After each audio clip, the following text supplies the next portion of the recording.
There's no place to escape to. This is the last podcast. On the left. From your grave. That's when the cannibalism started. What was that? So, my name is, I'll introduce myself as Hubert. Okay. I'm also a Utah farmer. I run a bean farm. Oh, really? It's not successful. Why The not? beans have yet to sprout. But the seeds, yes, the seeds have been purchased and they have been planted, but I too have seen some activity in the area. Yeah? I saw these seemed to be a floating light. It was a floating light. Uh-huh. And I knew this was coming from my wife's bedroom, our master bedroom. Okay. And I come home from a long day and just staring at these bean patches. Right. And I go into our master bedroom and I see there's a form on top of my wife. Right. And they explained to me that he had come from outer space. Oh. They explained together. I knew then. Aliens are coming from Mars to have sex with our plain wives. Oh, my goodness. Well, that's not good. I'm sorry, buddy. Welcome Beans to won't grow. I know. Well, the beans gotta grow. Welcome to the last podcast on the left, everyone. I am Ben Kissel with Marcus Parks, who's wearing the same shirt that I have today. Oh, yes. Hello, Ben. How are you? Very good. And speaking of T-shirts, Henry Zabrowski has chose to avoid one today. I have you are a not wearing a meeting. T-shirt. No one can see you other than Marcus and I. So your sweater is in full, wonderful Christmas condition. And thank you so much for gracing us with your weird nipples. It's just, God, my hair is getting so long on It my is shoulders. not getting so long. Your hair has been long since you were an infant on your shoulders specifically. I look like I have Bernie Sanders sitting on my shoulder like a parrot. It's sticking out both sides. But no, I have a meeting after this, not to brag. But I have a big Hollywood meeting, and I hate sweating through my clothes before I arrive. Interesting. A big Hollywood audition for Henry Zabrowski, and I don't want to speak on a turn, but I'm going to say this. There's no way you don't get it. There is no way you're not cast. No way. I tell you what, I got my knee pads and I got my shushum lips. You know what I mean? That's good. All right, everyone. Today, I mean, honestly, the response to these episodes have been incredible, or to the last episode. So we're on to Skinwalker Ranch, Part 2. I want to thank everyone who shot us an email, and we'll continue to read some on Side Stories coming up next week because we got so many. Oh, yeah. Now, as we said last episode, Dr. Salisbury contacted the man known as Tom Gorman upon writing the second edition of the Utah UFO display in 2009 in the hopes that Tom might shed some light on what really happened on Skinwalker Ranch compared to the claims made in the book Hunt for the Skinwalker. You guys should really read the rework or the redo of the Utah UFO display. What's the term for that when they redo a book? I mean, it's redo, rewrite, second edition. Yeah. Second edition. Right. You should really read that because I love his perspective on the Skinwalker Ranch. Yeah. Yeah. And of course, there was another book, and if you do read that, it's really entirely different. It's called Search for the Skin Flute. And that's actually about a man discovering for the first time. Because they seem to find the skin flute like 6 or 7 times, and each encounter lasts about 25 minutes. It's quite weird, quite bizarre. Well, in the conversation that Dr. Salisbury had with Tom Gorman, Gorman said that while some of the stories involving his family are embellished, and some of the stories, as they're told in Hunt for the Skinwalker, only resemble the actual events, none of those stories are outright fabrications. According to quote-unquote Tom Gorman. Tom Gorman, whose real name we absolutely know. It has been printed elsewhere. And we've been said that time again. George Knapp always says that if you want to find it, you can find it. But we respect the witnesses. I love it. Yeah, Gorman it is. I like Gorman too. Yeah, it's a nice name. Furthermore, it bears mention that Tom Gorman had no idea that a book was going to be written about his experiences when he shared them with the co-author of The Hunt for the Skinwalker, Colm Kelleher. Wait, so the guy was just talking to this other dude, be like, "Why do you have your ink pen and your why do you have your quill out and your vast?" I just love to keep my diary active. Oh, interesting. Colm he's got a wonderful little lilt. He's got a wonderful little accent. I love hearing him on Coast to Coast AM. Yes. So he didn't know that he was being documented. He did not. Interesting. And this fact tells us something important about Tom Gorman. He was not in this for a cut of the cash. He did not make up this story. In fact, Tom Gorman is on record as saying that he fucking hates science fiction. I hate lasers. I hate lasers. Oh, if there's gonna be a bullet coming out of a gun, I want it to be dug out of the ground. I want to see what damage I do with my musket. You know, life is so bizarre like that. He hates science fiction, becomes one of the stars of the largest science fiction story, one of the largest science fiction stories in the world. You know, Jamie Lee... Science fact. Science fact. I'm sorry. You know, interestingly enough, I saw an interview with Jamie Lee Curtis of Halloween fame. She doesn't like horror movies. No. Isn't that crazy? Well, that's a bit. That's like an interview bit. She doesn't, quote unquote, like horror movies, so that she gets a fun little push and pull, but she's been very well paid by horror. Oh, I think that she has liked the genre overall, yeah. I will say, upon reading the MUFON training manual, and it's a very funny the way they talk about talking to witnesses. Like, the number one thing it says is just being like, remember when you're on television, you can keep your glasses on. It's their job to light around your glasses. Do not be concerned. But one of the things it says is that, like, when talking to witnesses, make sure you state by no fact, as clear as possible, you will not make money from telling me about your UFO experiences. As a matter of fact, it will probably ruin your life. All right. It's like in writing. Interesting. Well, at least they're upfront about it. That's good. Yeah, I mean, all Tom Gorman cared about was stopping whatever it was that was happening on his ranch so he and his family could get on with their lives and make some money in the cattle business. Tom Gorman just wanted help. Oh, man, there's nothing sadder than a sentence, I just want to be a cattleman. I just want to be alone with my calves. And I'm not talking about my legs. Quit looking at my legs. But before we get into the investigation that followed Tom's request for assistance, we're going to spend today's entire episode focused solely on the experiences of the Gormans before the scientists and investigators even showed up. Woo! Very nice. And yes, these stories are second-hand accounts, but what follows in episode 3 will be first-hand accounts from scientists and researchers that support some of the claims that the Gormans made. USA! USA! USA! USA! But that's some of the claims, and we're going to really get into this because I'm now putting my MUFON goggles as we talk about this whole topic. And I remember, and I didn't bring my identification card, which is unfortunate because technically each beginning encounter of a MUFON investigation has to begin with you presenting your investigation ID and stating your number to be everyone. And you also are supposed to, if you talk to a witness, they must have another witness with them over the age of 18 to make sure that everything that you do is proper. Okay. Yeah, Henry, say I'm a UFO. Like, I've seen a UFO and I've called up MUFON and you come on out. How are you going to approach me? I'll be his witness. Hi, hello. Huge witness you have here. One of the bigger witnesses that's I've a little seen. offensive, Marcus. I don't know if we can trust this guy. Hi, my name is Henry Zabrowski, VIP MUFON investigator, number 27093. Tell me what seems to be the problem. Well, first thing we have to do is show me the area where you saw the object. I saw it right over here, right behind my house, and that clearing right above the corn. Yep. Okay, let me get my temperature laser machine. Here we go. Taking a look at the temperature laser Marcus, machine. he's going to pop the cord. He's going to ruin your entire thing. So, did this object kill you?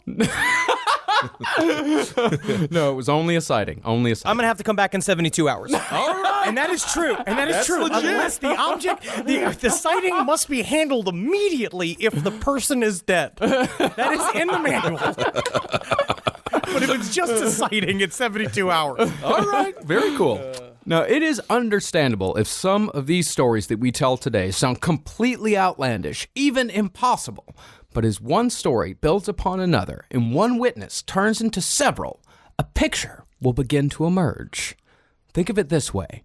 A pigeon might land on a newspaper on a New York City street, and even though the pigeon will recognize the newspaper as an object, it will never be able to understand its contents or even the concept of news. I'm just saying that if a pigeon ever lands at a newspaper and looks up to me and he just goes, Trump's collusion, I'll stomp at the top. That sounds like Yoda. Yeah, I mean, that's so sad for a pigeon, though. It'll never understand how great the puns are on the New York Post, especially when Anthony Weiner is on the cover. Weiner pops out. Weiner pops out was this week. He's back on the streets. Weiner puns nonstop. It's too fun. I have got to get some adhesive for my sides reading the New York Post, man. But just because the pigeon can't understand the wider purpose of the object on which it is standing does not mean that the New York Post does not exist. All it means is that the only meaningful interaction the pigeon is going to have with the Post is that the pigeon might get startled when the wind blows the pages open. Yeah, and take a big shit on it. Yeah, that's for sure. So, without further ado, let's get into the story of Tom, Ellen, Tad, and Kate Gorman, as they're called in the book, and begin to explore the 2-year-long nightmare of their Skinwalker Ranch tenure. This shit gets really creepy. Yeah, I hope what you're doing right now, and this is true, it's like, I hope you're in a good, quiet place. This is a really good material for being in a quiet, dark place. Like you're waiting for an ex inside of their car. You know, like where you're camped out in somebody's home you're not supposed to be in. You're sitting here listening to bad to do. Bad to do. Just get very creeped out. Well, just let her go. Very good. I say let her go. She actually found love. You don't need to be the weird guy with crutches from Something About Mary. So as we said at the top of the first episode, Skinwalker Ranch is host to just about every kind of paranormal activity you can name, and that includes poltergeist activity. And it started off small, happening mostly to Ellen, the wife, following the incident with the wolf. Kitchen utensils and food would mysteriously go missing, then turn up in odd areas of the house, like the fridge, freezer, or oven. Sometimes that poltergeist is called late night bourbon, and I've done it to myself. I know. I wake up. I have actually been great this week. The last stream on the left, Henry mocked me when I said I was going to drink 70% less because I got my vape from LA. Yeah. And I have. Yeah, oh good. And so I have not woken up to any potato chips in the toilet. There's nothing in the back because I wake up, I sleep eat, and I sit on the toilet. You are doing this in your, wait a second, you're doing this in your own fucking home too? Well, yeah. Were you putting chips in the toilet? You're putting food in the fucking toilet? No, it's some drop in there. Some drop in there from the What mouth. are you doing? How are you eating I chips? don't know. This isn't. Yeah, that happened in Chicago. I didn't realize that you couldn't flush them. I was trying to clean up the hotel room because I feel This is guilty. scarier than any ghost story I've it's ever not. heard. Everyone does it. A lot of people do that. I've never done it in my I life. don't know. No, Well, never once in my a lot of life. people haven't done what I'm you've an done alcoholic either. too. Well, a lot of people support me on that. Listen to some of this other phenomena. Salt and pepper shakers would switch their contents back and forth so often that the Gormans took to shaking a little bit in their palm before they seasoned their food to see what was actually inside. Salt to pepper, pepper to salt. Oh my gosh. Jesus Christ. Then the doors and cabinets started opening and closing of their own accord, which seemed to solve the mystery of the deadbolts that the Gormans had found upon their arrival to the home. Oh. Now, these small events could certainly be attributed to the two teenagers playing tricks, but events began to transpire on a level far beyond that explanation. One day, Ellen was alone at the house and had just transferred a large load of newly bought groceries from the kitchen table to the cabinets. It's a strange way to call it a load of groceries. I don't really like the... A load? A load of groceries? Bring in a load of groceries. You're bringing in a load of groceries? It's my word. Okay. I never really... I described it that way. It's load Bags of of groceries. It's totally bags load. No, you got a load. It's just load is also a... Anyway. Well, she'd left the kitchen for just a few moments, but when she returned, all of the groceries she just put away were back on the kitchen table, and it had all been done without a sound. Cool. This sounds like Poltergeist. It sounds like the movie Poltergeist with the chairs. When she'd leave the room and come back and all the chairs in formation. This is very common with poltergeist activity, where people go, because it's that trickster energy. Right. Now, so is it this entity just sort of warming up, being like, if I can move this, maybe I can. Yep. So inching towards. Huh? Very small things at first. Okay. And it wasn't just Ellen who experienced these trickster-like incidents. Tom had been working in the pasture one day and had left a post hole digger laying on the ground while he went back to his truck for a wrench. But when he came back just a couple minutes later, the post hole digger was gone. Whoa. And from what I've read about Tom, I can just imagine this fucking action, because it seems like he's highly irritable. Yes. He is constantly going for the gun. He shoots at these things more often than not. Like when the way he talks about how often he's shooting at orbs and shit, like he was popping off sometimes. Wow. So imagine him, he's out there and the fucking, because this is a 70-pound tool. This is Right. a huge thing. Oh, yeah. Because of him going, get them Right. Zeppelins. You goddamn Zeppelins from Mars! Yeah. But at first he thought it was the kids. Yeah. Right, of course. He's a little Yosemite Sam there, freaking out, clicking his heels in anger. Yeah, and he didn't see the implement again for weeks until it reappeared 20 feet above his head, resting in a tree. So far, I really like this ghost. You like that? Why do you like it? It's a pain in the ass. It's funny. You take your load of groceries, you put them away, and then you come back, and they're all out again. And then this guy lost a pole thing. Post hole digger. A post It hole just digger. seems more and more it's just you doing all this shit in camouflage. Just hanging out on the Skinwalker Ranch just with the BL between your knees. It's going to be like, got him again. Got him again. Now I have a question for you. Yeah, sure. Can ghosts laugh? You George Norrie? Because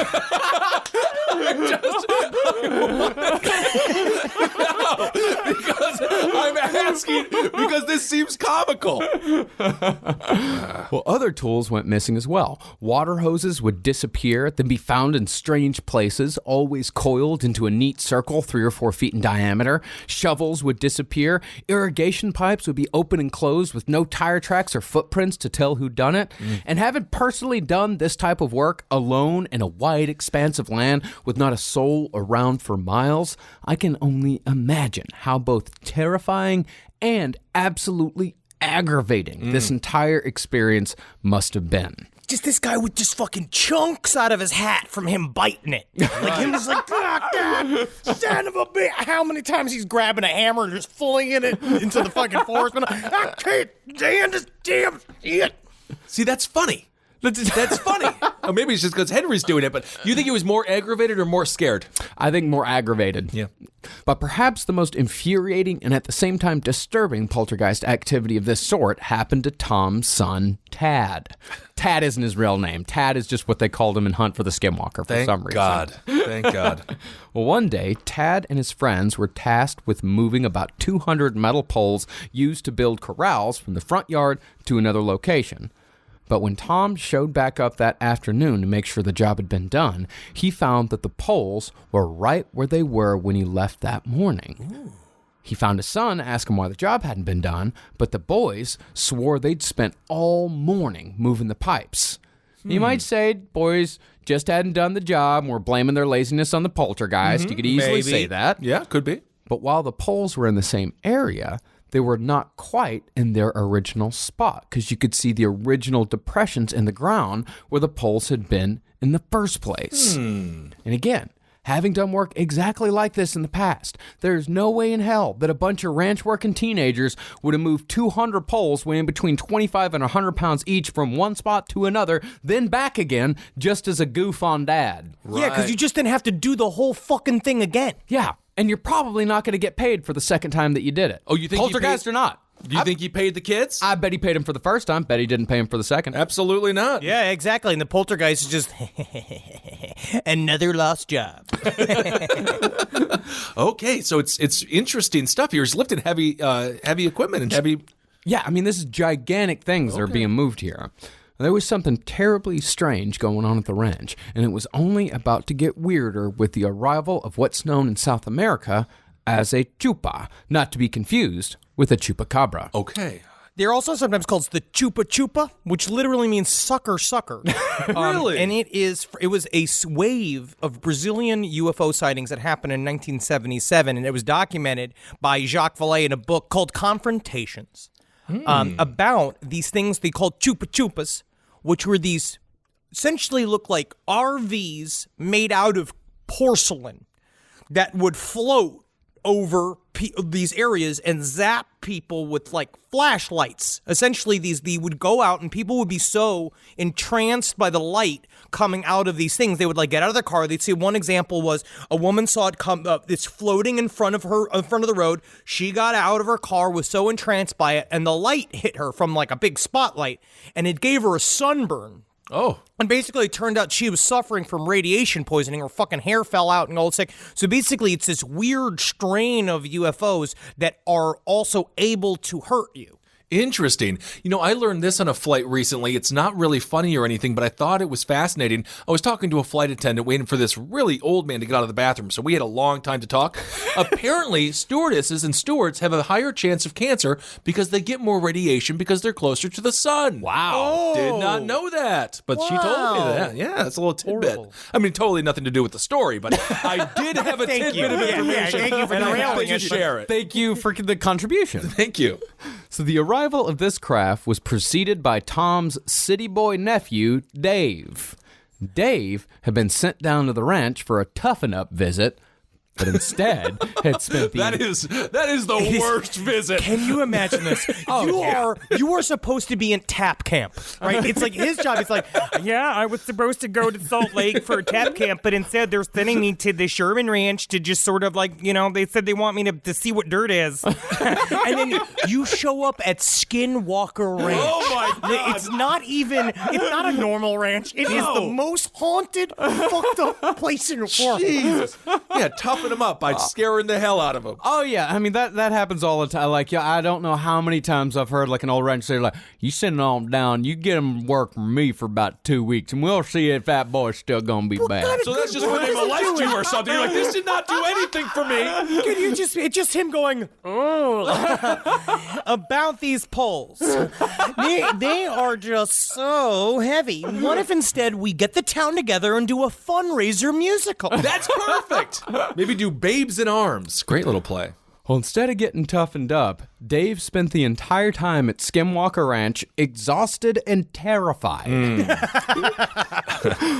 One night, Tom, who knew Dave was afraid of the dark, forced Dave and Tad to take a stroll outdoors at dusk so they could all appreciate the splendor of nature. Because Tom knew freaky shit was happening at night, and I remember this, but he loved night walks so much that he refused to give it up. And he, and everyone said at the same time too, the neighbors and stuff being like, you shouldn't be out here at night. Weird shit happens. Not even just like the UFOs and ghosts and shit. There's like animals and like stuff. Like you should be careful. And Tom's like, I like walking. No trooper's gonna tell me I can't walk on my land.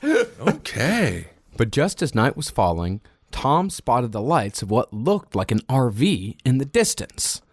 Now, Tom had already been dealing with trespassing hunters, so he and the two teenagers started making their way towards the RV to tell the poachers to get the hell on out of there. Get out of here. This poor kid has to go on a fucking recon mission with his Uncle Tom, who already got a rifle in his hand, being like, we're going to chase these poachers out of here, little boy. And he's just like, I was supposed to be in band camp.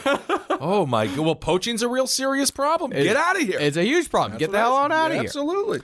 But just as they approached the vehicle, it started going in the other direction, as if it knew they were coming, even though the Gormans were too far away to be seen by whoever was inside. Furthermore, Tom couldn't make out any engine noises as the vehicle sped away, and the lights of whatever it was weren't bumping around like an RV driving on rough ground should have been. So Tom and the boys gave chase, but were even more puzzled when they witnessed the lights move smoothly up and over something in the distance. Once they got to the spot, they realized that the vehicle was somehow lifting itself over the fence lines. Finally, though, the vehicle reached the end of the property, where a grove of trees would make it impossible to pass through. Tom thought they finally had the vehicle trapped, but then something extraordinary happened. The lights slowly ascended into the air, climbing smoothly and slowly to the top of the tree line, some 50 feet high. Ooh. And as it rose, they were finally able to see that they'd been chasing an oblong object shaped like a large fridge. Uncle Tom, refrigerators are supposed to be in the kitchen. Yeah, absolutely. Supposed to be jet planes. My goodness, let's go plan that fun play and bring the community together, shall we? That's what I would do if I was Tom. And as they watched, the craft silently disappeared over the horizon. Now, by this point, City Boy Dave was so terrified he'd started crying, and he went home the next day. Now, when you say city boy, are we talking like a dude who comes from a town of like 3,000 people? Because I don't know, like, what's a city boy by Skinwalker Ranch standards? Honestly, it sounds like it was like Salt Lake City. Okay. Yeah. These are more, because remember, they're Mormons. Oh, right, of course. The craft that they saw that night was only the first of many that would visit Skinwalker Ranch during their tenure as owners. The next one Tom saw was about 30 to 40 feet long and hovered silently only about 20 feet off the ground. Tom said that it was shaped like a snub-nosed hybrid of a stealth fighter and a B-2 bomber, and it was covered in small, multicolored lights that scanned the ground below. Tom said that it was obviously looking for something, then it just disappeared. Live from your grave. Today's episode is brought to you by Article. Article makes beautifully designed, modern, and well-made furniture. They base their designs on Scandinavian simplicity, so no matter what style your home is, Article pieces are sure to fit beautifully. Article has no showrooms, no salespeople, just savings. By eliminating the layers of traditional retail, Article is able to keep prices low and quality high. Best of all, Article is serious about shipping. No matter how many items you get, every order is shipped at a flat rate of $49. In-stock items can be expected in just 2 weeks or less. Need some help getting set up? No worries! Article has options for in-room delivery and for assembly assistance. Article always puts the customer first. They have a great 30-day return policy and boast the best customer service in the biz. Now, y'all already know Article hooked us up with some great furniture for our studio, so when we were in the market for a new bookshelf at my house, Article is the first place we looked. All of their pieces look great, but what I really love is the customer service. It was so easy to schedule to get our shelves delivered right in our house. Now, Article is offering our listeners $50 off their first purchase of $100 or more. To claim, visit article.com/last. That's all it takes. Go to article.com/last, and the discount will be automatically applied at checkout. That's article.com/last to get $50 off your first purchase of $100 or more. Live from your grave. Today's episode is also brought to you by 23andMe. We live in a world where we have access to data that gives us more personal insights into who we are. And what's more personalized than your DNA? 23andMe allows you to go beyond ancestry to access more personalized insights about you based on your DNA. With more than 125 genetic reports, you can gain insights about your health, your traits, and more. Receiving your personalized genetic reports is just the beginning. You can take the next steps by talking to your healthcare provider or considering lifestyle changes like adjusting your sleep habits or caffeine consumption. One of the reports you can get with 23andMe is the Alcohol Flush Reaction Report. Does alcohol turn your cheeks as pink as a glass of rosé? You may have alcohol flush reaction. Learn about the genetic factors that make it hard for some people to process alcohol. Another interesting report is the Deep Sleep Report. If you've always suspected that you feel more sleepy than others after missing out on a night's sleep, you might not be imagining things. Your genes may be involved. Now, I got that Deep Sleep Report from my 23andMe kit, and it's amazing what you can learn with just a little bit of your spit. For years, I've had issues with my sleep, and I've always blamed it on late-night research and horror movies and maybe alien abduction. Let's just say I'm very relieved that my genetics may be to blame. See what your genes can say about your health, traits, and more. Buy your Health and Ancestry Service kit today at 23andme.com/left. That's the number 23andme.com/left. Again, that's 23andme.com/left. Live from your grave. I mean, this stuff's very surreal. Cool. Because it's a part of the dream imagery that's wrapped into UFO sightings. Because that's what they said it looked like. It looked like a fucking bad copy of a plane that was this Interesting. form. And like, these are no-nonsense people. And they're out there just watching this shit, scan their land. Well, he's got a rifle on his fucking knee, and they are just like, we'll get into it. But they are both horrified and transfixed. So there's 2 of them or 3 of them out there? There's just 2 of them? There's 2 of them, and then their 2 kids. Right. Although the daughter never shows up once as far as witnesses go in the book, The Hunt for the Skinwalker Ranch. Although I also don't know how old the daughter actually was. Okay. Like, Tad was the only one, as far as I know, that saw anything. Right. But Kate might have been too young. I'm not sure. And Ellen also saw this stuff. A few weeks after Tom saw the scanner, a large black triangular object kept pace with Ellen's car as she was driving towards the homestead. Again, the craft made no noise, even though it was only about 20 feet away. Then, about an hour later, after Ellen was back at home, she said she looked out her window and saw what appeared to be another RV. But this time, she was able to clearly see the object. She said it was brightly lit, and through the windows of the object, she could see a large black figure sitting behind what looked like a desk. Then the figure got up and walked outside. By the measures of a regular RV, Ellen said that the figure must have been at least 7 feet tall, wearing a black visor over his face and knee-high boots. and he was staring right at her. Honestly, it sounds like me when I go to Las Vegas. I'm going to get my green visor. Yeah, if I wear a mask, no one can see me. Machines. Is that the idea? If I wear a cover of my face, I can do everything anonymously? Stay focused. Yeah.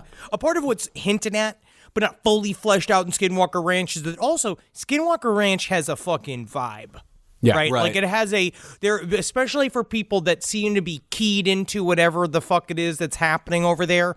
When Ellen, even more so than Tom, was almost emotionally confronted by what was happening on the ranch. So this shit was like, she saw this thing, she said, because at first she sees this object and she's like, what's this thing doing on our land? There's an RV parked on our land.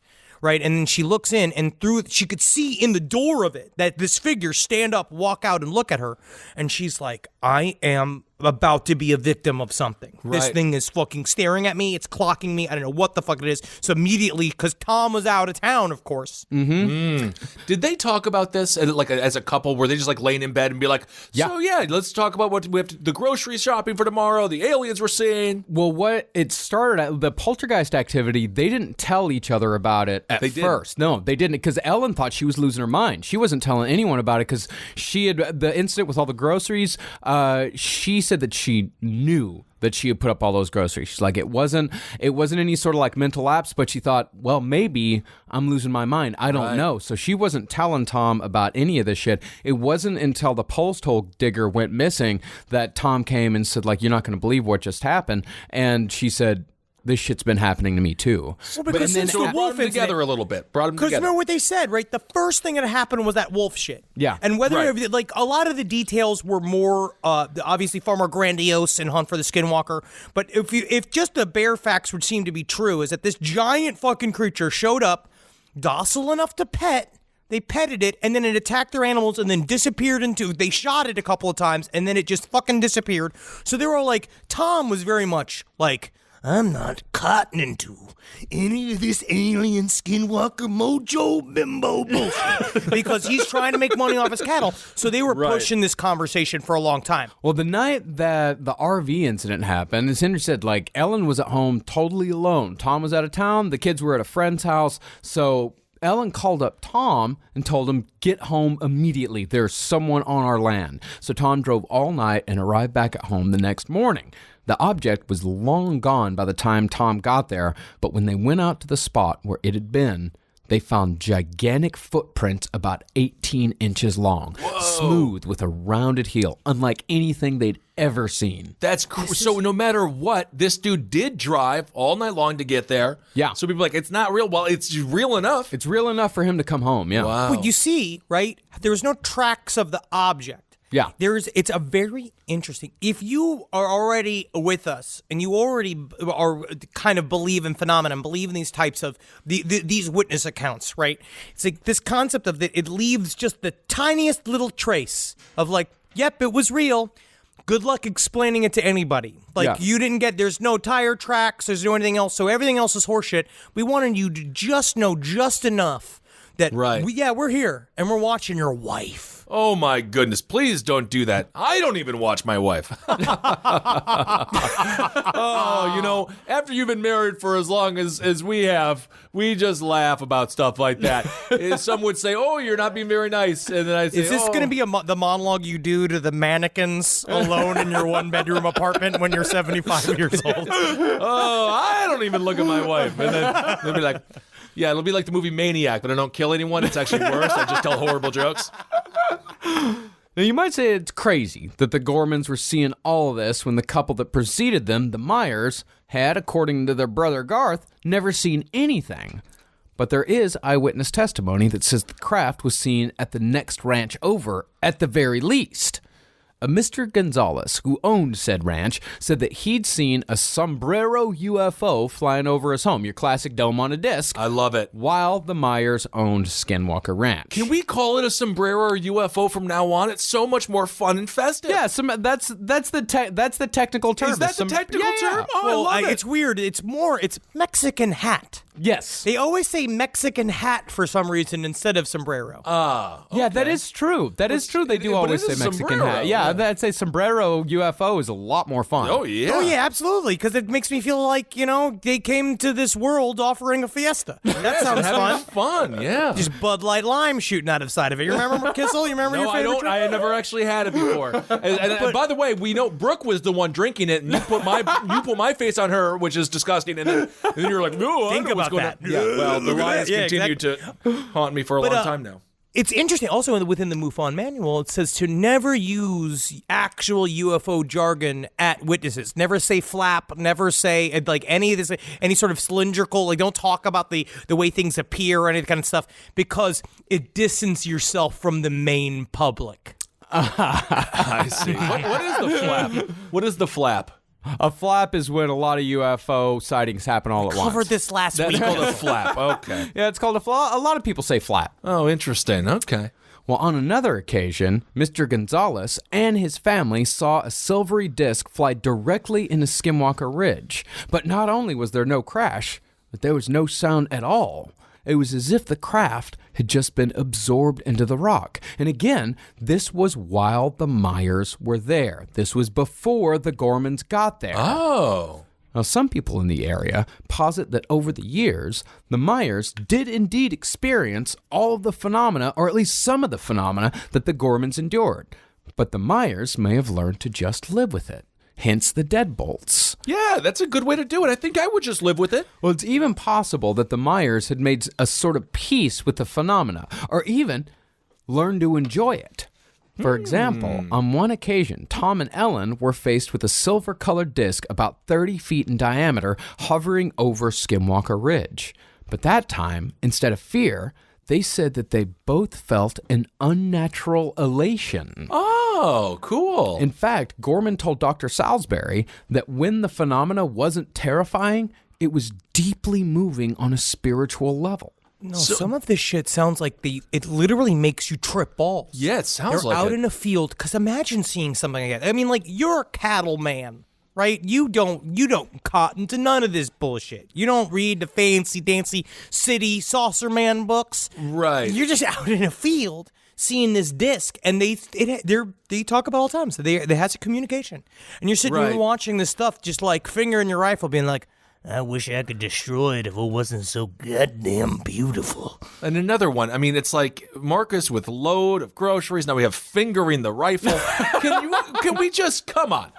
So it seems like it gives what you give it back. So if you're not scared, this seems like the Myers did it right. Yeah, they might. They might have. We have no idea. They might have. We don't know. Yeah, we don't know. Because Garth could still be inside chomping on a cigar, being like, "Get away from me, Edna." But Edna could be outside with a bunch of floating lights, going like, "No, no, no, Yeah. no, no, no, no."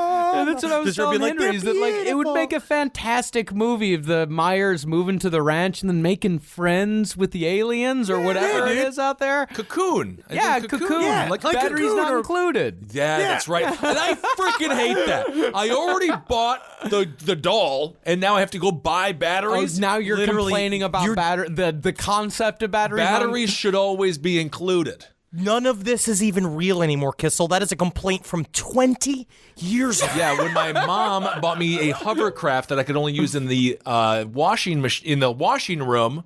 Washroom? What do you call that? Laundry room. Yeah. Because it didn't have carpet. It had batteries. Wow, what a poor child you were.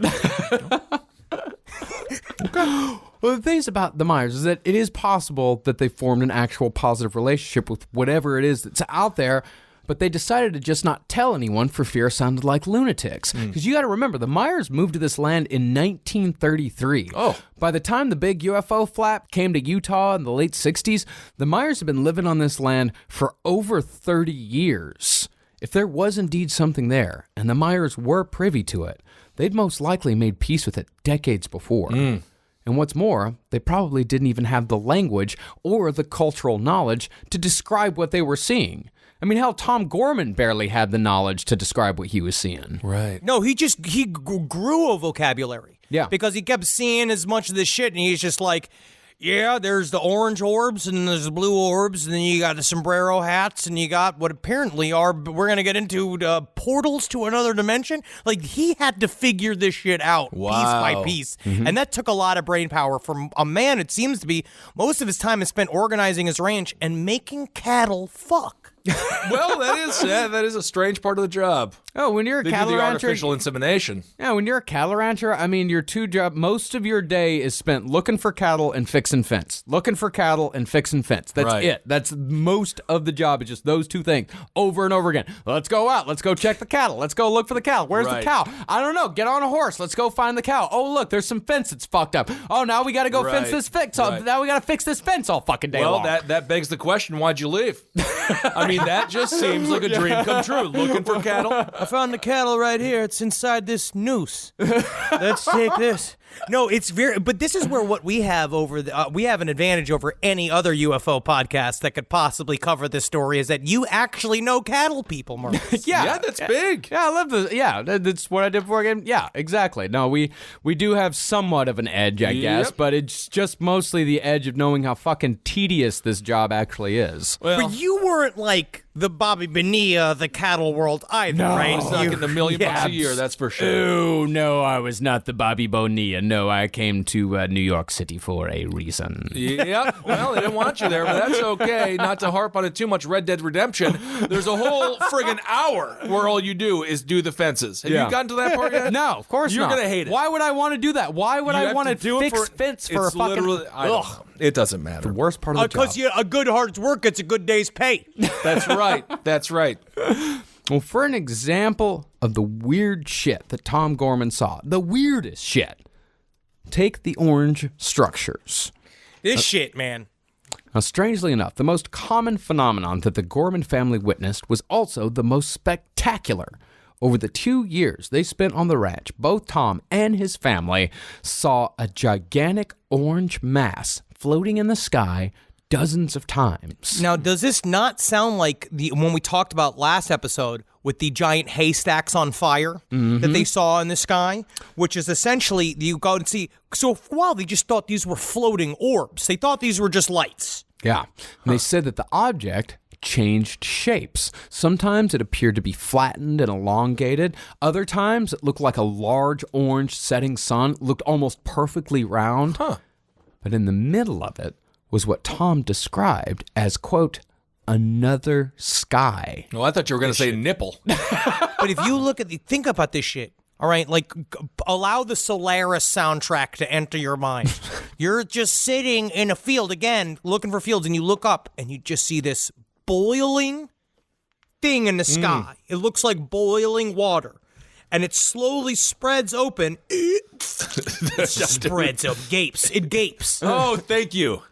And you see another set of clouds in a blue sky inside of it. That's inside crazy. of the pussy. It's not a pussy. I don't. I'm not saying. I'm not saying. I'm just saying. It's not a pussy at all. It's a butthole. All right, very good. Again, is that your official term when you are on the street? filling When you're out on the the street at MUFON, they're going to call MUFON and be like, your investigator was extremely crude, extremely crass. He continually said, I saw a flying vagina, and I told him it was not. I tell you what, I don't play with these rules of yours, all right? But it's my thinking outside the box that makes me the best there is. I didn't light the cigarette. There needs to be a great movie about a haggard MUFON investigator. Oh, yeah. Must happen.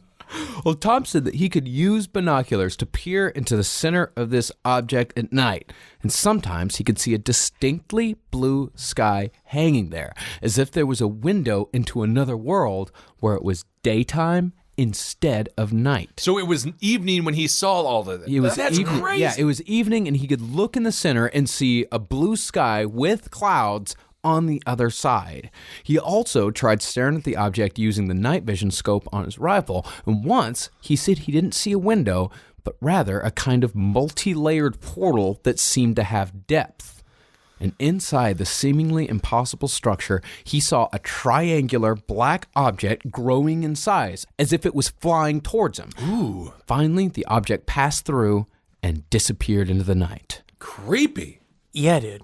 So the biggest question here is why didn't anyone else see a gigantic orange structure floating in the sky if it appeared dozens of times, especially since there was a public road only a mile away from the Gorman homestead? Good question, Marcus. Well, Tom said that the structure changed appearance depending on the angle. He discovered this one day when the object appeared as Tom was driving off his property. He noticed that the further he drove, the less visible the object became. And when he got off his property, it looked like nothing more suspicious than an orange cloud. You're literally driving away from the mouth of the portal, and it exists on a horizontal plane that seems to be facing the ranch. And so if you go around either sides of it, you don't see the sides of it. It literally disappears from view. That's crazy. Like a two-dimensional object, like a piece of paper. But when Tom turned around and drove back towards the house, the object became visible again. And he got all the way home before he realized that the only vantage point where the whole thing was visible was his own home. His house was fucking watching interdimensional television against their choice. They're sitting here watching it. They are forced to do this. Tom, I just still feel like this. He doesn't want to do this. No. He doesn't want to be dealing with this. No. But now you're getting drawn into the story because it's becoming very distracting. I would have gotten a ladder, climbed up there, see if I can't dive in. Well, the only thing that really bothers me about the orange structures is that if they were so big and they appeared so often, why were they never able to get like video or at least pictures of it? This is the 60s here? No, this is the 90s. This is the It's 90s. the 90s. You know, I really don't know. Because part of it is like, this is obviously always where you can put the big lump of skepticism in this, as being like, well, why didn't they document any of this shit? And partially it could just be, number one, can it be captured on film? Because as many people, it's like, we're going to, in the next episode, we're going to talk about how skittish this shit is with facing one of the most invasive, intense paranormal research projects that has ever existed. Right? If maybe that's what it is. Maybe he tried to it and it would dissolve. Or maybe he wasn't even thinking about it. Maybe he didn't want to take pictures of it. Maybe he's fucking locked in fucking staring at this thing like I was at the Elton John concert and I didn't get any pictures, right? Because I was enjoying Rocket Man. Oh, interesting. Well, I do know that there was one time where he said that he tried to videotape one of the lights, and he said that he had to make a huge effort to even get what tiny bit of footage that he got, and Right. even then it was just kind of lights. Well, you know, yeah, and just lights. that's the problem, is that it's all, and this is, 90s equipment. Yeah. I mean, even now, if you try taking pictures of stars at night with your phone, which is, phones now are some of the most powerful cameras ever created. Yep. Try, or at least, for consumer purpose, try taking pictures of stars at night. Try taking pictures of something in the distance. It's not going to show up. I always say my phone is like the Hubble. You got a little Hubble in your pocket. But it's interesting, though, when he did take that footage, it actually was Elton John. Isn't that bizarre? He actually was like, that's nuts. But I also wonder if there's a psychological human side to this, too, is if you take a picture of it, if you manage to capture it, it then becomes real, right? Now you are not, because up until this point, you still kind of have the psychological escape hatch of, I'm crazy, I'm Right. just seeing shit. Like, this is just, or maybe, again, this is if you believe Tom Gorman. Yeah. If you believe what he's saying, then you would start to talk about this, and because more so, but from my angle, it's being like, but also, why would he make it up? Because all it has done is since it ruined his cattle business, and it made him have to sell his fucking ranch. Okay. Yeah. And there were also tests done to see whether there were any hallucinogenic plants on the property, whether the water had some sort of hallucinogenic properties contained therein, and nothing showed up. Nothing like that. Also, Nothing at all. No Maybe bad you wheat. realize, maybe a part of it is you realize that you're experiencing a profound moment in communication to another intelligence, and it kind of absorbs you. And maybe that's what it is too. I mean, I just want it. Yeah. I just want it, Marcus. Well, yeah, I that's want a it, good Marcus, point. and they won't fucking give it to me. No, they never will. No, they never the will. Hilda men won't give it to me. Never will. And so Never will. Want it too bad. He wants it too bad. And this is going to be a question that we'll really explore on the next episode. Is the wanting of it? Does that ruin it? Qui bono. He did not benefit benefit from this at all. Interesting. Rise from your grave. Robinhood is an investing app that lets you buy and sell stocks, ETFs, options, and cryptos, all commission-free. While other brokerages charge up to $10 for every trade, Robinhood doesn't charge any commission fees, so you can trade stocks and keep all your profits. Plus, there's no account minimum deposit needed to get started, so you can start investing at any level. The simple, intuitive design of Robinhood makes investing easy for newcomers and experts alike. View easy-to-understand charts and market data, and place a trade in just 4 taps on your smartphone. You can also view stock collections, such as 100 most popular. With Robinhood, you can learn how to invest in the market as you build your portfolio. Discover new stocks, track your favorite companies, and get custom notifications for price movements so you never miss the right moment to invest. Robinhood is giving listeners of Last Podcast on the Left a free stock like Apple, Ford, or Sprint to help you build your portfolio. Sign up at lastpod.robinhood.com. Rise from your grave. Well, regardless, while all of these events were certainly disturbing to the family, none of them were particularly dangerous outside of the first incident with the wolf that we described at the end of the last episode. But all that changed when the phenomena turned its attention to Tom Gorman's prized cattle. Now, cattle mutilation is by no means special to Skinwalker Ranch when it comes to this area of the country, nor is it limited to just cattle. Cattle are just the common targets. Happens to horses, goats, sheep, dogs, anything. Any kind of animal around. Great, Marcus, great. What was the name of that one cartoon cow that was in the... Elsie? Well, she was always getting picked on and stuff. Remember that? Oh. She was in the kids' books. No idea what I you're talking don't about. know, man. I don't know. It's an animated cow. There's pictures of the cow. She used to eat all the grass. Are these just the books that are left out in the lobby of your psychologist when you go to the psychiatrist? No, I got to call him, actually. He's mad A at me. Calm Afternoon. Like, it's all those books. I'm fine. I could get on the Don't Google let and rage control your life, says Beanie the Wonder Dog. You know? Well, during the 70s, the scourge of mutilations had become such a problem in nearby Colorado that a senator named Floyd K. Haskell got involved. He contacted the FBI to investigate some 130 mutilations reported by constituents in his home state. By the time the FBI report was released in 1979, they found that there had been some 8,000 mutilations in Colorado alone during the decade. And that was just what was reported. Most ranchers don't have the time nor the inclination to file a report every time an animal is killed. And even if they do, there's not much the authorities can accomplish. They just come out and go, yep. Look at it, and then they leave. Yep. Yeah, because it's like, what can you do? You're just you're documenting it. But, cattle mutilations are very interesting. It's some of the more actual physical evidence we have of UFO phenomena. And nobody has ever been arrested for cattle mutilation. There's never been a sort of like investigation done where we're like, okay, we can see that it's old Joe down the way and go arrest Joe down the way and put him in prison. That's never happened. Don't get me wrong. One of my favorite restaurants in Atlanta has a horse on display like it was done up by Vincent D'Onofrio from The Cell. That it's got like a slices. It's like the bodies exhibit, but it's supposed to look delicious. And you watch it. I love it, but I understand that that's not everybody's cup of tea. But you imagine, man, you're in prison there and everyone's like, they're murderers, maybe thieves. Maybe. And then you're in there for cutting the eyeballs out of a cow. I mean, that's like, what is that? I tell you what, you'd be surprised the market for horse assholes on the internet. Does that garner you much respect or very little respect? I don't quite know prison rules. I would say very little. You think so? I'd say indifference. I would say gross indifference.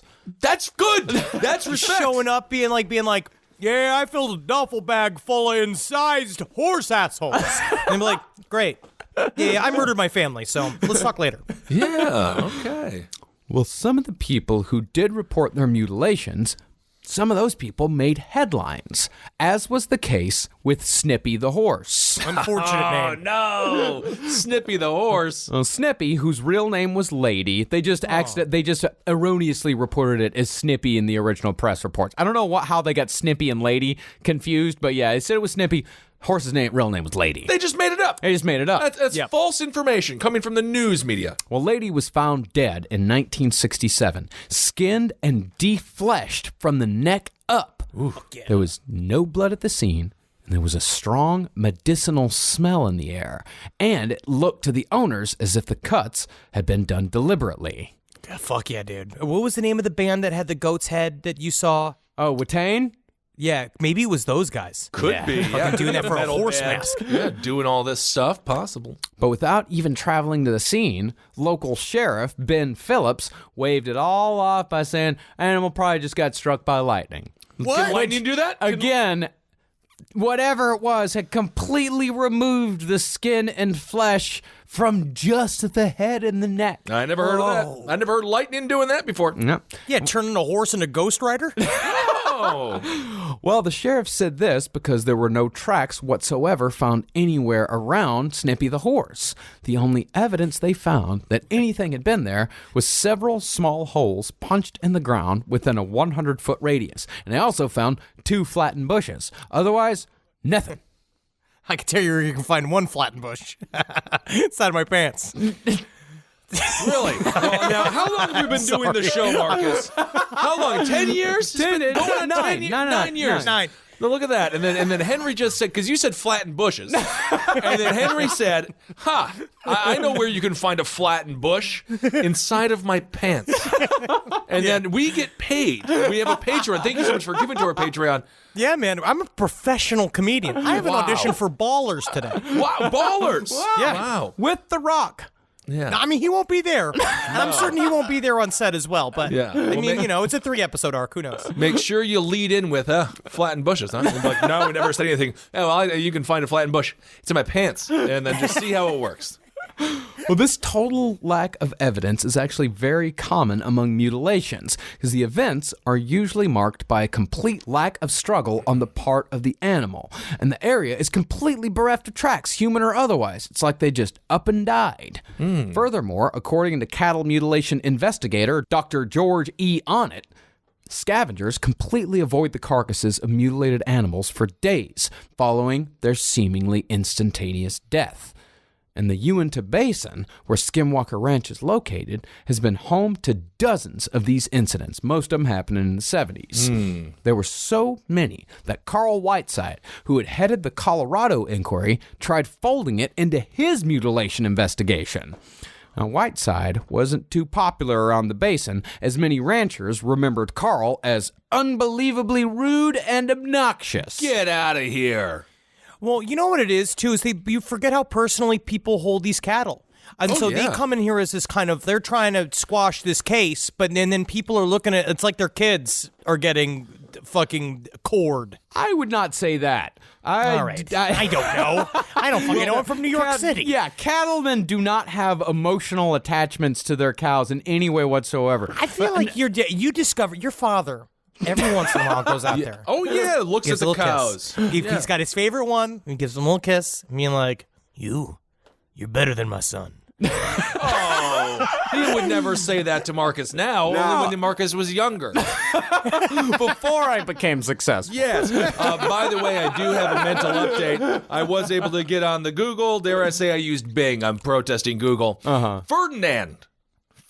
The cow. That's the name of the cow. So you in all haven't the been paying children books. attention for the last 10 minutes. That's what you're saying. I'm just sick of you criticizing me for lack of research. When I did my research, I did my due diligence, and now I still can't catch a break? That's ridiculous, Henry. Ferdinand. Well, it may not come as a surprise that Carl Whiteside dismissed all the cases as just the product of overeager predators. And there was another investigation that was done, even wider, and the guy that they hired to do it, he was just some G-man. He didn't have any background in forensics or anything like that. He just looked at these animals like, yep, that's predators, and then that's been taken as fact for years. I see. It was a case closed type of situation, but the guy who did the actual study had no idea what he was actually doing. Okay. But what happened to Tom Gorman's cattle can by no means be explained by something as simple as a coyote, and it all began with a mysterious disappearance. Snow was falling on the ranch one day while Tom was looking for a heifer that had broken off from the herd. The snow had made it easy for Tom to follow the animal's tracks, but as he was following those tracks, they indicated that the heifer had gone from a walk to a full-on sprint, as if something was chasing it. But the thing was, There were no other tracks beside or behind the heifers to indicate that a predator had given chase. And what he had said, I read in the book, and tell me if this is true, Marcus, is that a natural inclination for a heifer is to go and seek shelter. Right, it wouldn't necessarily run into a snowstorm, as that a cattle's normal thing would be to try to find a tree or find some place where it could hide so that it doesn't get as much snow on it. Yeah. Ferdinand actually used to eat roses.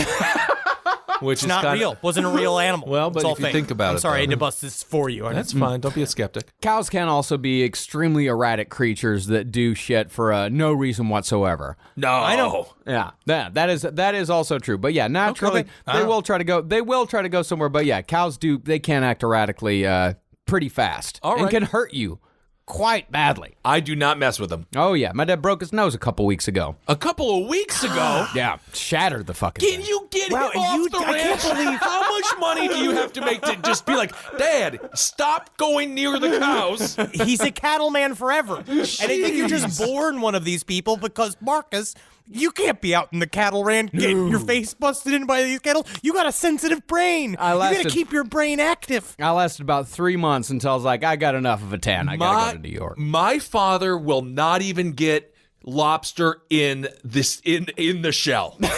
He is just like, I am retired, I am 66 years young, and I'm not doing anything manually whatsoever. No manual labor ever again. Well, Tom kept following the tracks until finally he came to a clearing. And then the tracks just stopped. But there was no cow to be seen. It was like the animal just ceased to exist on the spot. The only somewhat rational explanation was that a helicopter had chased the animal, somehow strapped it into a harness without any struggle whatsoever, and lifted a 1,000-pound animal off the ground, all without Tom hearing or seeing anything, and all in the middle of a snowstorm. That's what happens when you let Deputy Dewey from Scream run your police department. They're just like, let's go get a cow today. Why? Who knows? And that was only the first of many, many expensive animals that Tom would lose. But what happened to the rest of them was far more vicious, if not just as mysterious. The first mutilated cow Tom found, though, only had one wound. A hole had been drilled in the cow's left eyeball, but the creature was otherwise untouched, and there were no footprints or tire tracks nearby. The only thing present was a faint chemical-like odor. The cause of death on the next animal, though, would be painfully obvious. In April of 1995, Tom and Tad were on horses tracking cattle in the middle of a rainstorm. God, that must be so aggravating just to fucking do to begin with. Yeah, Yes, their lives are making me feel stressed out. I don't even have to do anything. I sit. Oh no, I never had to do it in a rainstorm or anything like that. But it's a fucking awful life. It was rated as one of the worst jobs in America. All I think about is city slickers. Yeah, but it's been romanticized so much. It's not. It's fucking awful work. It's so awful. Well, I heard it was fun, but I guess it's not. So they were chasing a wayward calf when Tad noticed a heifer stuck in the canal trying to get out. So he made a mental note, come back for it. And after him and his father caught the calf, Tad returned to the struggling heifer. But instead of the healthy animal he'd seen not 20 minutes before, he found a carcass with a 6-inch wide hole cored out of its rectum. Hey there, Ferdinand. You just got gaped. Whoa, I don't remember reading that book.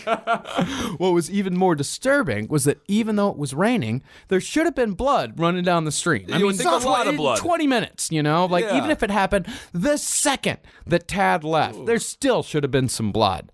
But there was none.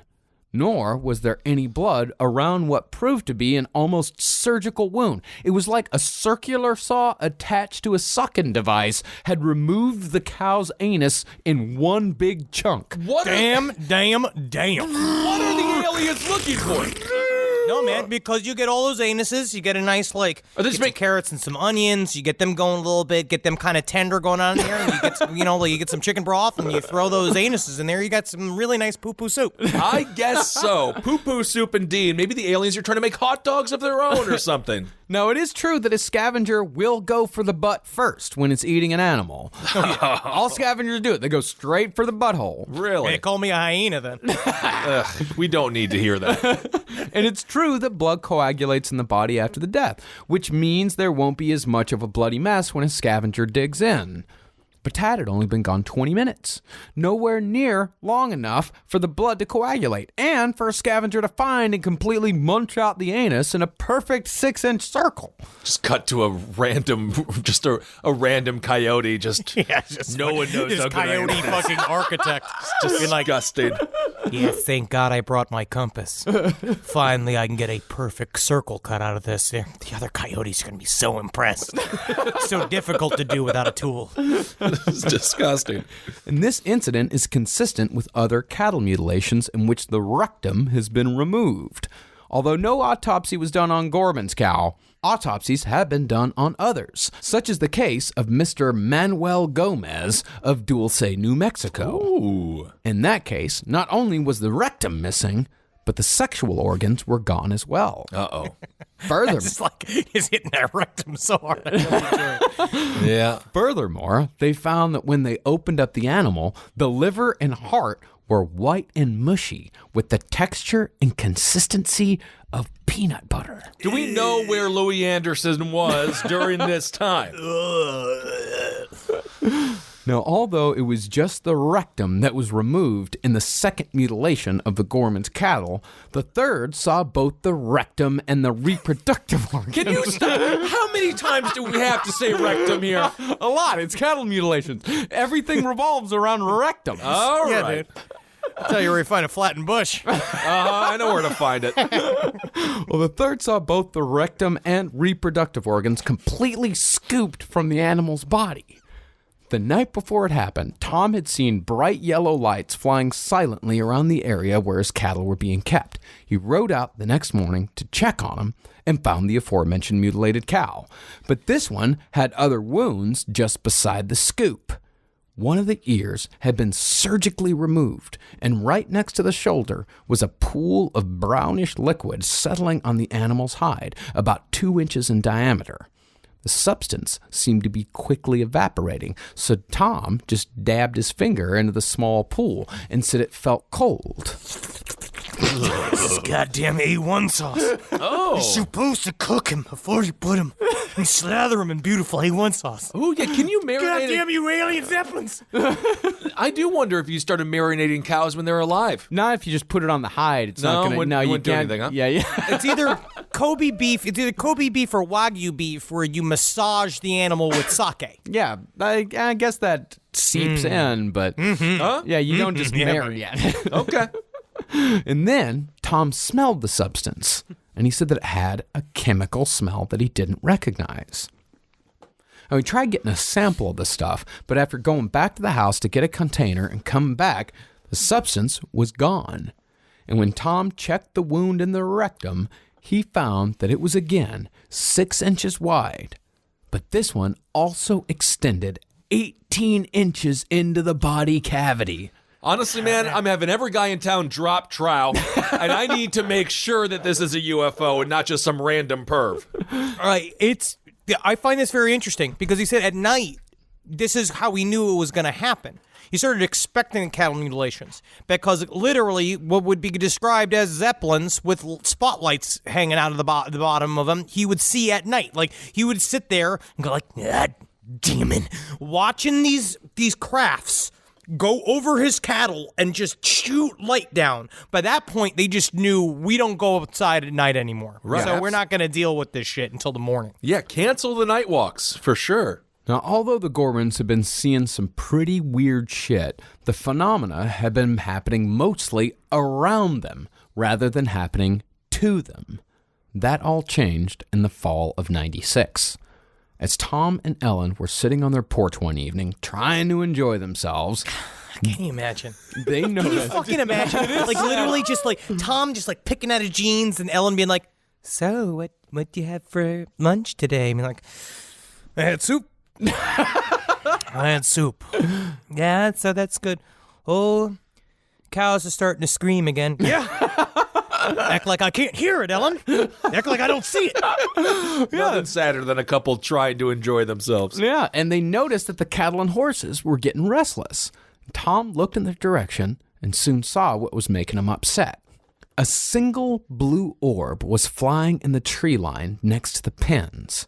Tom watched as the orb slowly flew around the horses' heads. But as the orb got closer, the horses seemed calmer, downgrading their distress to annoyance, like the orb was just nothing more than a swarm of flies. But suddenly, with great speed, the orb left the horses, flew towards the Gormans, and stopped 20 feet in front of them, and just sat there, hanging in the air. Now that they got a good look at it, they said that it was a clear object with a hard shell, bigger than a baseball, but smaller than a basketball. And the blue color of the object seemed to be coming from the substance inside, which Tom said looked to be a liquid that was just starting to boil. And the object made a faint crackling sound, not unlike static electricity, which was the first time they'd ever heard an object make any noise. Cool. Get away from me and my wife, you phantasm stunt double. Oh, great movie, Tall Man. And Tom said that as they sat there watching it, both he and his wife felt the deepest, most visceral fear they had ever known. So deep that Tom said he felt like he was going to have a seizure. Oh. So not knowing what else to do, Ellen picked up the flashlight that was sitting next to her and just shined it in the direction of the orb. And the orb moved to avoid it. It then darted off back to the tree line and vanished into the distance. This shit's so this really does creep me out because this is a part of alien abduction scenarios we hear a lot, right? When people say that they're confronted by an alien, a lot of times, or an entity, whatever the fuck you want to call it, I've heard the reading about, like, the idea is that your back arches. You literally become a primeval version of yourself. It goes into your lizard brain, where your body has a fear reaction, where your fucking hair stands up, and you literally become like a fucking scared monkey. Like, you are almost paralyzed with fear. I would have gone the fainting goat route. Yeah, just fall over? Fall over. Absolutely. Well, 2 hours later, the orb came back and started hovering outside the windows of their house. And as the object moved along the side of the house, the lights inside dimmed in response to its presence, then brightened again as it moved away. And finally, it took off, apparently satisfied with whatever the hell it wanted to know. I mean, all it did was just like, I scared the shit out of them. Yeah. Alien scared the shit out of them. Good work, Orby. Good work. You can see him they're just sitting in the fucking their love seat. And they're just, no one told you that life must be this way. Job is fun, things are going great. He's like trying to watch Friends as this orb is like getting closer and closer to the windows. And she's like, just ignore it. We will enjoy the antics of Phoebe and Chandler tonight. Absolutely. Oh my God. Remember the Rachel? Oh, yeah, I Haircut remember there, yeah. Now, according to Hunt for the Skinwalker, the Gorman's blue orb might be completely unique in the annals of UFO and paranormal research. And furthermore, Gorman later proved, at least to himself, that these lights had a sort of intelligence. One day, Tom was gathering hay when he saw a bright light that looked as if it was watching him. So Tom, fed up with this shit, threw down his pitchfork and took off running in the light's direction. You come and get me! You're gonna come and get me! You come and get me! You leave my children alone! Yeah, maybe the orb just liked to see a big, buff, old farmer working on the hay. I mean, you have to be muscular to do it. You do. Just Tom out there just lifting he's got a gut, but he is slurping down that Diet Coke, and all the orbs are just watching him sweaty, glistening in the sun. Yeah. Oh, yeah, dude. You should have seen me when I first moved to New York. I was like 15 pounds heavier than I am now. Full of muscle, tan. Oh, yeah, Stop Marcus, it. You're I should have seen making me you. fucking stand up. Yeah. Oh, Henry, I wish we would have seen Marcus. He was 15 pounds heavier, buff and tan. Oh, Buff and Tan had that good old, well, I just came off a tractor about 2 weeks Oh, I know ago. you did. I know you did. And you got that fucking Bon Jovi fucking cowboy hat on still? Nice. Yes, indeed. So after Tom started running towards the object darted out of sight behind the ridge. So Tom got the idea to hide to see if the object would come back. So he dove into a pile of hay and burrowed inside. Honestly, I would pay good money to watch this man do that. His little butt's in the air. He's just like, I don't know. See if I've been out. See if I've been out. I'm here, but my farm camouflage. And then he just waited. And a few minutes later, the light came back from behind the ridge and flew low, back and forth over the field, like it was looking for Tom. So Tom stood up and started shouting and taunting the light. You motherfucker! You come and get me a big city light. You come get a taste of purebred. Middle America man. Full of Mormon rage. I'm full of Mormon rage. Yeah, buff. Yeah, flex for me, man. I like it when they get angry. I'm a horny orb. Rise from your grave. Hey there, listener. Are you looking to spice things up in your bedroom? Been fantasizing about surprising your lover with an adventurous new toy or adult movie? Ooh, adventure. Sensual adventures. It's out there for you waiting. You could be together for 7 years. You could be together for 3 months. You could be together for 75 years. Every once in a while, you gotta throw a sensual toy in there to really get the gears lubed up. Go to adamandeve.com for a limited time only, and you'll get 50% off just about any item. That's right, 50% off just about any item.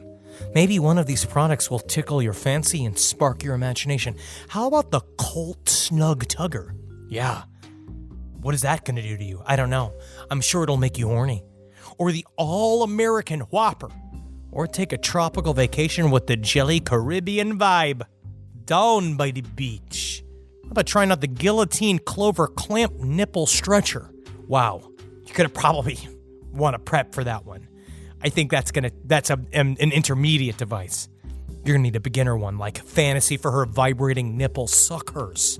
That's Suck Hers. But a man can use them as well, I'm sure.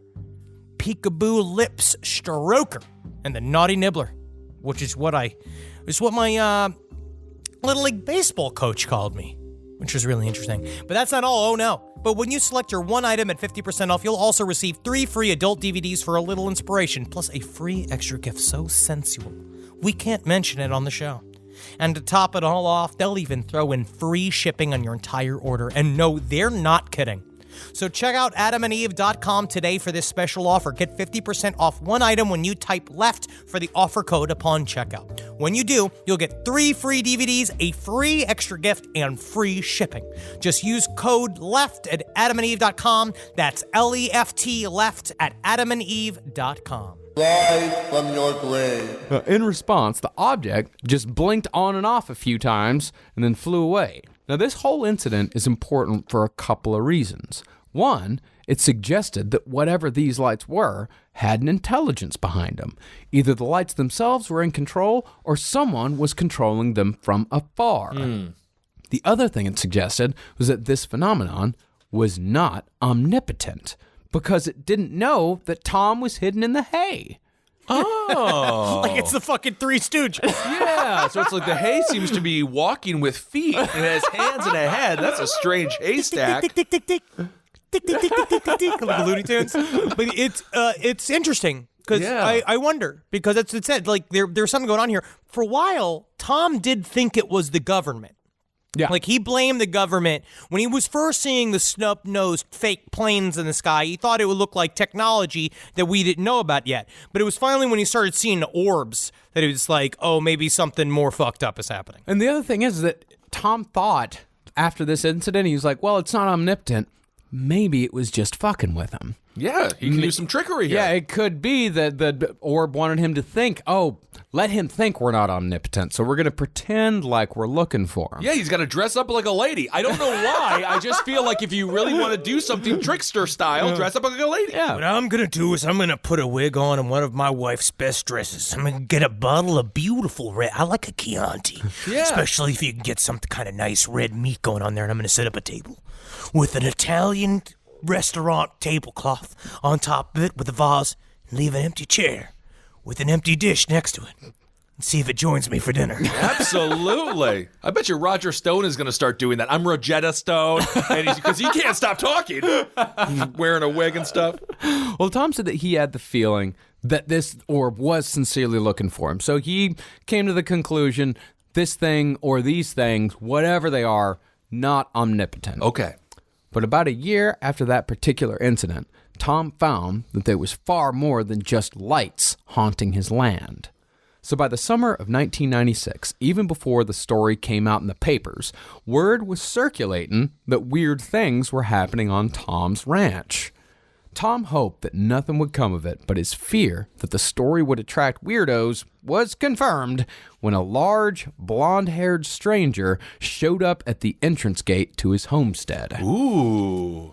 Tom and Tad met the stranger at the gates, and the stranger told them that he'd heard, quote, on the grapevine, that this place was special, and he was wondering if it would be all right if we went out for a meditation session on Tom's land. Listen, I'm seeing you're very dirty, very used, workman's overalls on, and I know you're a busy man. But I got a mission. I gotta do some 20 minutes of meditation on your land, because if not, I'm gonna start getting the spins. And have you ever seen a grown man spin with his fists fully extended? Like that character. Tom figured, why the hell not? You know, why like not? maybe we'll get a laugh out of this. He's like, fuck it. Maybe we'll get a laugh because Tad was there too. And they kind of looked at each other. When this guy asked, like, can I meditate on your land? They just kind of looked at each other, smiled a little bit. It was like, all right, yeah, fuck it. Get in the truck. Let's go. So they took him out to wherever the guy wanted to go. And they made it about a mile when the stranger said, that's the perfect spot, right near that grove of trees. This is where I'm most at peace. All right. So the stranger got out in front of the grove of trees, sat down on the ground, spread his arms out, and began to meditate. Now, when he says meditate, does that mean we just punch him in the face a bunch? Or? Tom and Tad, I mean, they could hardly keep a straight face this whole time. And they figured, all right, just give him a couple minutes and then we'll tell him to get. Like, it's fine, whatever. But then, coming from the grove of trees, they heard something. It sounded sort of like a cowbell, like a chime, but none of Tom's animals were cowbells. Then they heard it again, but nearer this time, and the stranger didn't seem to notice at all. Then Tom noticed something moving between the trees, something big. Suddenly, that something broke from the tree line. It was broad daylight, but the creature was barely visible, as if it was hidden in the heat distortion of the day. It looked like fucking the Predator. Yeah. Ooh, cool. But what they could make out was that this entity was moving towards the meditating stranger at incredible speed. Meanwhile, this guy from Los Angeles is just in the field, just like, please let pilot season work out. And the energy of the Sherman Ranch, please fill me and let me book a 30-minute sitcom about a mailman. And this guy, this creature is hoofing it towards him the entire time. Hoofing it towards him. Wow. And Tom was about to yell a warning, but just as he opened his mouth, the shimmering creature stopped inches from the stranger and let out an unearthly roar that sent the stranger backwards and screaming. Ooh. Get out of here. It's fucked up. Yeah. It's crazy. Then within seconds, the creature vanished right back into the trees from whence it came. And Tom and Tad ran out to help this poor hippie who was still just on the ground screaming. And when they got to him, the dude, I mean, they said this guy was big dude. He leapt up into Tom's arms and started weeping and wouldn't let Tom go. Oh, man. It's a huge man crying is hard to deal with. Yeah. Especially if you're not used to, like, you're Tom, you're not allowing yourself to feel a lot of emotion. This guy be like, oh man, that was fucked up, man. Is, though, He's just grabbing at his fucking overalls. They're wrestling back and forth. When you overwhelm someone who is not emotional, when you overwhelm someone who is not emotional with emotion, they're just like, you have about 10 seconds. They're just confused. Oh, yeah. Because Tom put up with it for like a couple of minutes. He tried getting loose, and the stranger just refused to let go. So Tom finally said, quote, if you do not let go, I am going to hit you. And that's the nicest response you can get from a cattleman. Yeah, and the stranger said, "All right, I'll let you go, but only if You're right, dude. I'm talking. The predator was out there, man. You saw that shit, man. Yeah, he said only under the condition that Tom take him back to the car immediately, because this land was cursed." Oh. But this was something that Tom had known for a long time. A couple of months before, he'd experienced something far worse than the scream of a cryptid. And this is a sad story. Yeah, this is the part that's just like, whoa. This is very intense. In April of 1996, the blue orb had made a move. Tom was again sitting on his front porch, trying to relax. But this Trying to relax. Yeah, it's having a Wednesday. We're going to have a normal Wednesday today. We're going to have a normal Wednesday no matter what the fuck happens, okay? No That's what we're going to stress. have. No stress at all. And he's out there with his 3 dogs. He had like 3 little blue heelers, cattle dogs, great little dogs. Oh, yeah. But then he noticed one of the orange structures appearing in the distance. And by this time, these things had become pretty routine. So Tom decided, I'm just going to ignore it. Nice day. I don't even having see it. it. I don't even see it. Joke's on you. Joke's on you. I don't see you. I don't see you. I'm relaxed. I feel relaxed. But suddenly, he saw another object amongst the orange. The blue orb that had terrorized him and his wife had returned. The dog started growling, so without really thinking, Tom let him loose. Well, so what he said up until then was that, like, he actually would purposely save the blue orbs from his dogs. He's like, these were working dogs. They could scare the shit out of cattle, and they could attack. They can do this thing. So finally, he's like, all right, yeah, you fucking go get them. Go get them, boys. So the dogs chased the object down, and they started leaping up in the air. They were trying to bring it down to their level. But the orb seemed to be deliberately teasing them, like kind of going down, coming back up, going down, coming back up. Then the orb started moving away, leading the dogs to some tree cover out of Tom's sight. The dogs followed, and soon, to Tom's horror, the barking he heard turned to 3 sharp yelps of pain, then silence. I don't like this blue orb one bit. Tom waited for 2 hours outside the tree line for the dogs to come back, because there was no way in hell he was going to go into that tree cover at night. So the next morning, he woke up early to see if he could figure out what happened. But all he found in the trees was the smell of burnt flesh and 3 brown circles of grass, each one marked by a black, greasy mess. Oh, my God. The shit exploded the dogs. Whoa. And it was around this time that Tom decided he might need some help. The Deseret News out of Salt Lake City got wind of his story and published an article in June of 1996 that had a simple message from Tom. I want this to stop. Yeah. And if you read that original article, it's really interesting to see the tenor of it. Very. Because it really is. These people are fucked up. They did not Crazy. want to talk about this shit. But finally they're like, well, we just need somebody to come, because they were fucking house poor.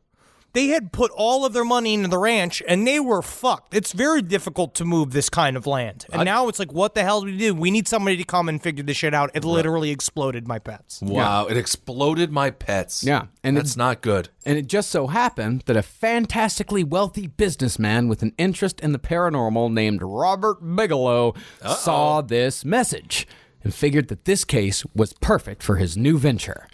The National Institute for Discovery Science, most commonly known as NIDS. Follow the Bigelow, boys. And that's where we'll pick back up next time for the conclusion to our story on Skinwalker Ranch Part 3. Nits. Oh, my goodness. Nits. I'm very excited to go into the life of, let's call him Bobby Bigelow. Bobby Bigelow. I Bigelow. gotta say, he is a very interesting figure in ufology, and we're going to learn a lot about him. We're going to learn a lot about how they invested quite a bit of money into researching Skinwalker Ranch. Will then be known as one of the most insanely thorough investigations of a paranormal story in the history of time. I love it, man. I can't recall a tale with such crazy stories, so many things on one plot of land. And really, everyone, go read The Hunt for the Skinwalker. It's a fantastic book. It's well written. It's well paced. It's everything you want in a paranormal book. It gives a lot of great background in a lot of different ways. And we're only telling a few of the stories here. We can't tell every single story. And they didn't even put every single story in The Hunt for the Skinwalker. But remember this, and I do say this, that's why I like it that's why I like it paired with the Frank Salisbury book. Yeah.